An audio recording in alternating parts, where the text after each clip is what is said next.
नमस्कार, आपण पाहतात रयत संवाद news channel.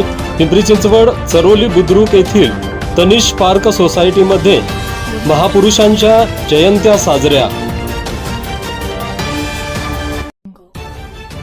Pimpri Chinchwad Charoli Budruk Tanish park society Charoli Budruk येथे दिनांक 11 एप्रिल ते 14 एप्रिल या 4 दिवसांमध्ये चक्रवर्ती सम्राट अशोक, छत्रपती शिवाजी महाराज, महात्मा ज्योतिबा फुले, महामानव विश्वरत्न डॉक्टर बाबासाहेब आंबेडकर यांची संयुक्त जयंती साजरी करण्यात आली. या कार्यक्रमाचे उद्घाटन शिव शाहू फुले आंबेडकर चळवळीचे अभ्यासक प्रकाश डोळस यांनी केले. या प्रसंगी भारतीय राज्यघटनेवर शीतल यशोधरा यांचे व्याख्यान झाले. लहान मुलांच्या सुप्त गुणांना वाव देण्यासाठी, त्यांची बौद्धिक क्षमता वाढविण्यासाठी स्पर्धा परीक्षा, वक्तृत्व स्पर्धा, नृत्य स्पर्धा घेण्यात आल्या.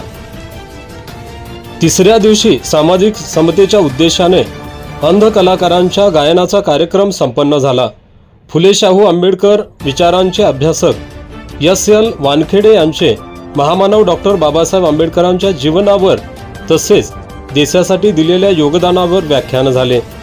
या कार्यक्रमात सामाजिक कार्यकर्ते शीलरत्न बाणे, राजेश थोरात, अमोल गाडेकर, विक्रम कांबळे, किरण घोडके, अमोल शेरे, रत्नाकर तायडे, राहुल वाहुरगाव, विकास गोयल, मुकेश हिरवे, अशोक शिंदे, प्रकाश शिरसाट, सुदर्शन गायकवाड, दिनेश वानखेडे, नारायण ढोले, किरण सूर्यवंशी, विरूपाक्ष कांबळे, रोहित शिरसाट, उत्तम कांबळे, उमेश सोनवणे, सचिन साळवे, अखिलेश जगताप, अक्षय सोनवणे, संजय जबडे, कुणाल पडेवार, बनसोडे आदींसह तनिष पार्कमधील उपासक उपासिका मोठ्या संख्येने उपस्थित होते. रयत संवादसाठी अशोक शिवशरण, पिंपरी चिंचवड, पुणे.